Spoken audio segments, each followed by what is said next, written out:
On the morning of April 2nd, 1979, people in the Shrouded district of Sverdlovsk woke up and went about their business, as they always did. Sverdlovsk was a city of over 1 million people, deep in the Soviet Urals. A closed city, meaning foreigners were banned from entering. Most residents were employed by the military-industrial complex, and most of what happened there stayed there. Ceramics workers walked to the factory. Soldiers reported to the army compound nearby. Mothers sent their children to school. Within days, people started dying. They came into hospitals with high fevers, struggling to breathe, with lymph nodes swollen so large their necks had changed shape. Doctors in the district had never seen anything like it. The patients deteriorated fast. Some were dead within hours of admission. By the end of April, at least 68 people had died, possibly far more. The KGB arrived at the hospitals before the bodies were cold. They confiscated every patient file, every death certificate, every piece of paper that connected what was happening to the area around Compound 19. The military installation sitting just upwind of where every victim had been standing on the morning of April 2nd. The Soviet government's explanation came quickly. Tainted meat. The district had consumed contaminated beef. Anthrax from infected cattle. Natural, unfortunate, nothing else to discuss. Two things made that story impossible. Every victim who died of what the Soviets called intestinal anthrax from bad meat had the specific lung damage that only comes from breathing anthrax spores.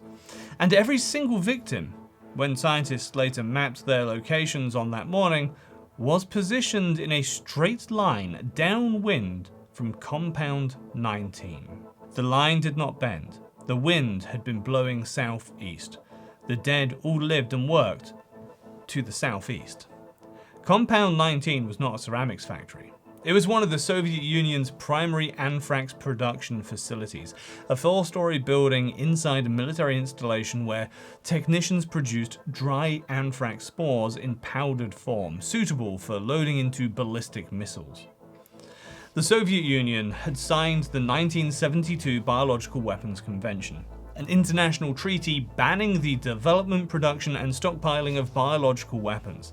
Signing that treaty was a deliberate lie. By 1975, the Soviets had not just continued their biological weapons program, they had expanded it dramatically through a civilian front organization called Biopreparat, which employed 50,000 people across 40 facilities scattered throughout the country.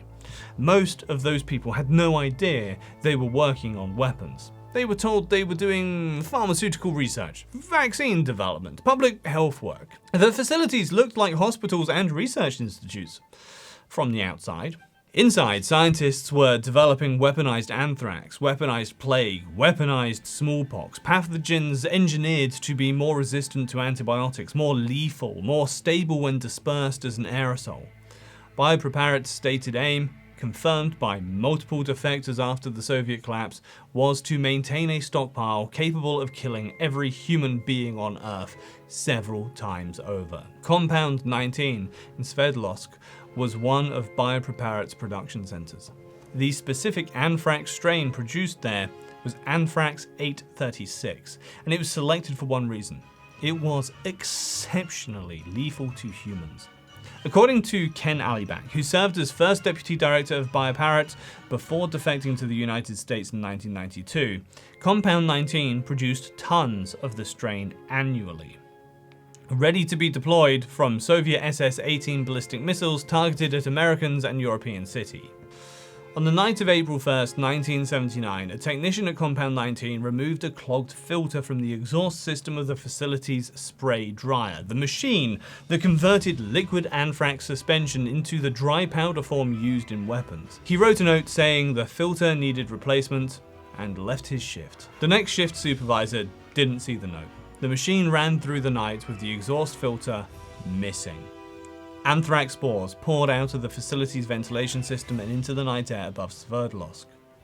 The plume drifted southeast on the wind, precisely tracking the path that every subsequent victim was found along. At the ceramics factory, which sat directly downwind and had a ventilation system that pulled outside air across the workforce, at least 18 workers died within weeks.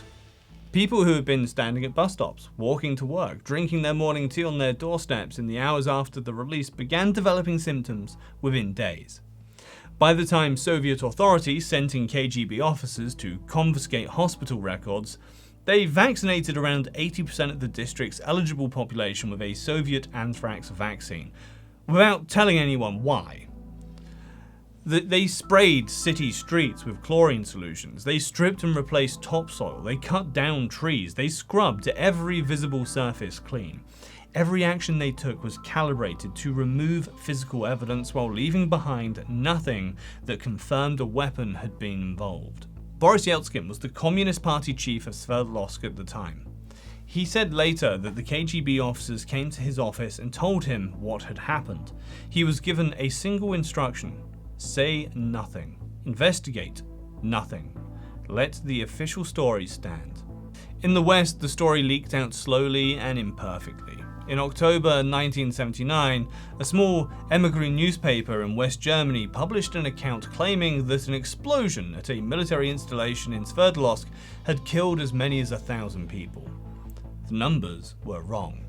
The mechanism was wrong. But the location was right, and the story reached American intelligence. The United States formally raised the matter with the Soviet Union in 1980, citing their suspicions that the Sverdlovsk outbreak was the result of a biological weapons accident in violation of the 1972 Biological Weapons Convention. Naturally, the Soviets denied it comprehensively, producing scientists who testified at international conferences that the outbreak was entirely consistent with contaminated meat. One of those scientists, Pyotr Burkazov, the Soviet Deputy Minister of Health, presented what appeared to be epidemiological evidence supporting the tainted meat story. Some American scientists found him convincing. A Harvard biologist named Matthew Meserlin, one of the world's leading experts in biological weapons, reviewed the Soviet data and concluded in 1980 that the official story was plausible. He would spend the next 12 years being proven wrong. When the Soviet Union collapsed and Yeltsin became Russian president, he told George H.W. Bush at a summit in 1992 that everything the Americans had suspected was in fact true. The military had caused it. He opened the facility to outside investigators, including Meselson. The findings were unambiguous. The anthrax strain recovered from victims' bodies matched the strain produced at Compound 19. The geographic distribution of the dead corresponded precisely to wind conditions on the morning of April 2nd, 1979. Not one of the victims had epidemiological features consistent with intestinal anthrax from contaminated meat. Every death was pulmonary. Every victim had breathed in the spores. The Soviet experts who had presented the tainted meat evidence at international conferences had known it was false.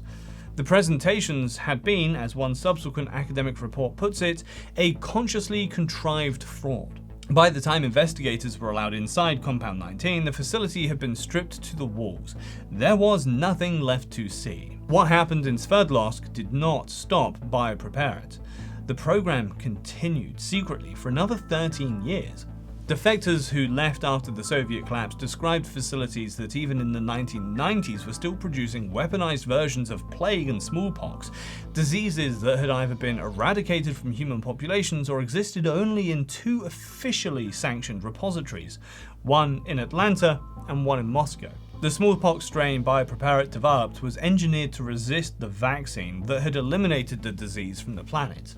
Alibek, the Biopreparat deputy director, who brought this information to the United States, described learning about the Sverdlovsk accident from colleagues who had been there at the time. He said the thing that stayed with him was not the deaths, though those were terrible. What stayed with him was the calculations his superiors had made in the aftermath, the decision that the most important thing to do, the morning after scores of their own citizens had begun dying from a weapon accident, was to make sure nobody outside found out. Every action taken in Sverdlovsk in April and May of 1979 served that single purpose. The filter was replaced. The facility ran again within days.